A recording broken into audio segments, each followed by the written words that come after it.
हरे कृष्णा। चैत्र नवरात्रि की आप सबको बहुत सारी शुभकामनाएं। इस चैत्र नवरात्रि के उपलक्ष्य में इस समय हम श्रवण कर रहे हैं दुर्गा सप्तशती पाठ से भगवती देवी दुर्गा की सुंदर महिमा कथाओं का। आज हम चौथे अध्याय का श्रवण करेंगे, तो आइए आज का अध्याय आरंभ करते हैं।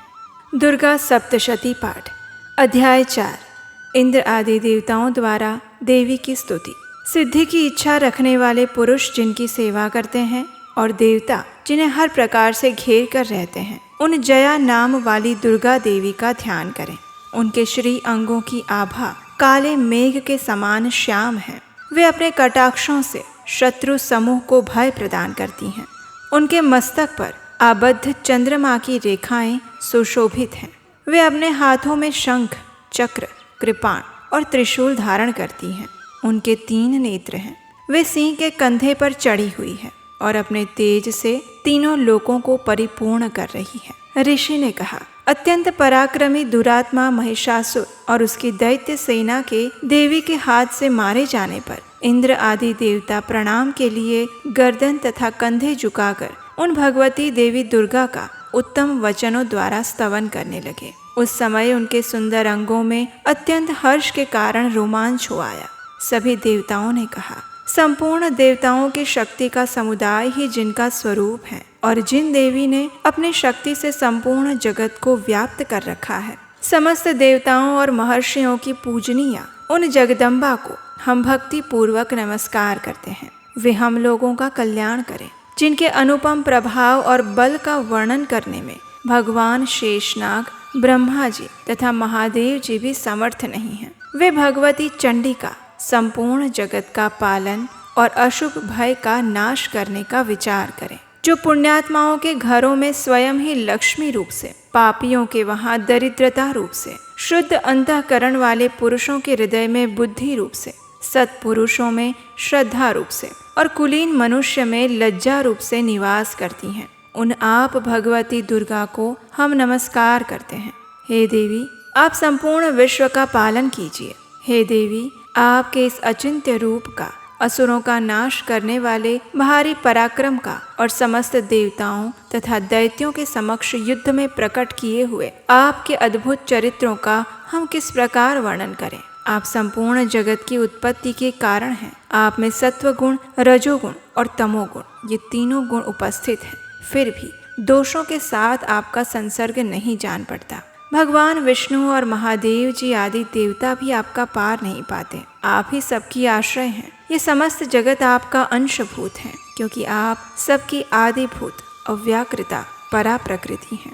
हे देवी, संपूर्ण यज्ञों में जिसके उच्चारण से सभी देवता तृप्ति लाभ करते हैं, वे स्वाहा आप ही हैं। इसके अतिरिक्त आप पितरों को भी तृप्ति का कारण हैं, इसलिए सभी लोग आपको स्वधा भी कहते हैं। हे देवी, जो मोक्ष की प्राप्ति का साधन है, अचिंत्य महाव्रत स्वरूपा है, समस्त दोषों से रहित, जितेंद्रिय, तत्व को ही सार वस्तु मानने वाले तथा मोक्ष की अभिलाषा रखने वाले मुनिजन जिसका अभ्यास करते हैं, वे भगवती पराविद्या आप ही हैं। आप शब्द स्वरूपा हैं। अत्यंत निर्मल ऋग्वेद, यजुर्वेद और उद्गीत के मनोहर पदों के पाठ से युक्त सामवेद का आधार भी आप ही हैं। आप देवी त्रयी और भगवती हैं। इस विश्व की उत्पत्ति एवं पालन के लिए आप ही वार्ता है। आप संपूर्ण जगत की घोर पीड़ा का नाश करने वाली हैं। हे देवी, जिसे समस्त शास्त्रों के सार का ज्ञान होता है, वह मेधा शक्ति आप ही हैं। दुर्गम भवसागर से पार उतारने वाली नौका रूप दुर्गा देवी भी आप हैं। आपके कहीं भी आसक्ति नहीं। कैटभ के शत्रु भगवान विष्णु के वक्ष स्थल में एकमात्र निवास करने वाली भगवती लक्ष्मी और भगवान चंद्रशेखर द्वारा सम्मानित गौरी देवी भी आप ही हैं। आपका मुख मंद मुस्कान से सुशोभित, निर्मल, पूर्ण चंद्रमा के समान और उत्तम सुवर्ण की मनोहर कांति से सुंदर है। तो भी उसे देखकर महिषासुर को क्रोध हुआ था और सहसा उसने उस पर प्रहार कर दिया। ये बड़े आश्चर्य की बात है।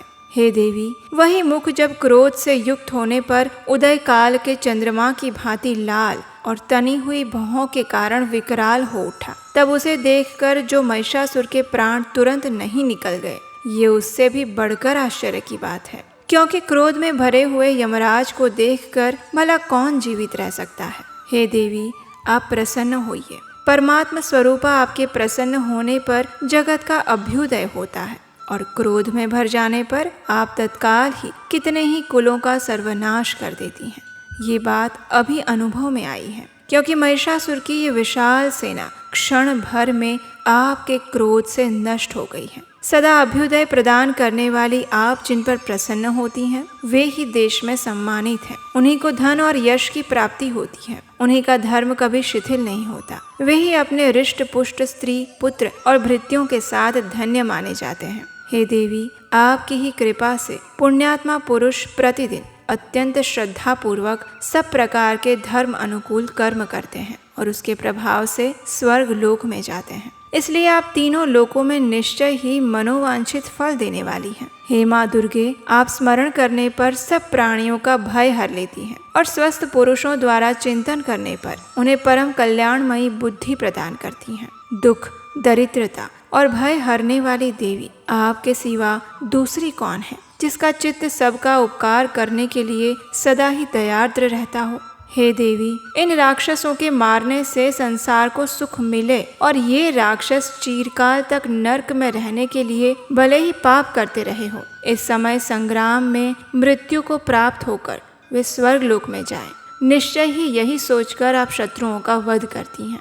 हे देवी, आप शत्रुओं पर शस्त्रों का प्रहार क्यों करती हैं? समस्त असुरों को दृष्टिपात मात्र से ही भस्म क्यों नहीं कर देती? इसमें एक गूढ़ रहस्य है। ये शत्रु भी हमारे शस्त्रों से पवित्र होकर उत्तम लोकों में जाएं। इस प्रकार उनके प्रति भी आपका विचार अत्यंत उम्दा और करुणामय रहता है। खड्ग के तेज पुंज की भयंकर दीप्ति से तथा आपके त्रिशूल के अग्रभाग की घनीभूत प्रभा से चौंधियाकर जो असुरों की आंखें फूट नहीं गई, उसमें कारण यही था कि वे मनोहर रश्मियों से युक्त चंद्रमा के समान आनंद प्रदान करने वाले आपके सुंदर मुख का दर्शन कर रहे थे।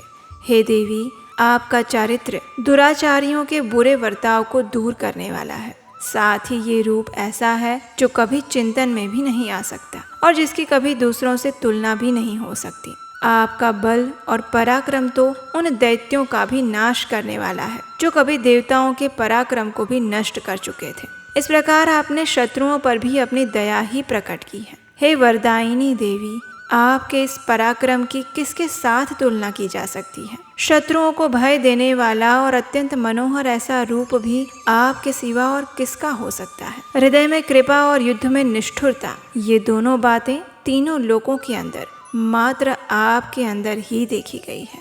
हे माता, आपने शत्रुओं का नाश करके इस समस्त त्रिलोकी की रक्षा की है। उन शत्रुओं को भी युद्ध भूमि में मार कर स्वर्ग लोक में पहुंचाया है और उन्मत्त दैत्यों से प्राप्त होने वाले हम लोगों के भय को भी दूर कर दिया है। आपको हमारा नमस्कार है। हे देवी, आप शूल से हमारी रक्षा करें। हे अंबिके, आप खड्ग से हमारी रक्षा करें और घंटा की ध्वनि तथा धनुष की टंकार से भी हम सभी की रक्षा करें। हे चंडिके, पूर्व, पश्चिम और दक्षिण दिशा में आप हमारी रक्षा करें और ईश्वरी, अपने त्रिशूल को घुमाकर आप उत्तर दिशा में भी हमारी रक्षा करें। तीनों लोकों में आपके जो परम सुंदर और अत्यंत भयंकर रूप विचरते रहते हैं, उनके द्वारा भी आप हमारी तथा इस भूलोक की रक्षा करें। हे अंबिके, आपके कर पल्लवों में शोभा पाने वाले खड्ग, शूल और गदा आदि जो भी अस्त्र हैं, उन सब के द्वारा आप सब ओर से हमारी रक्षा करें। इस प्रकार जब देवताओं ने जगत माता दुर्गा देवी की स्तुति की और नंदन वन के दिव्य पुष्पों और गंध चंदन आदि द्वारा उनका पूजन किया, उसके बाद सब ने मिलकर भक्ति भाव पूर्वक दिव्य धूपों की सुगंध अर्पित की और तब देवी ने प्रसन्न वदन होते हुए प्रणाम करते हुए सभी देवताओं से कहा।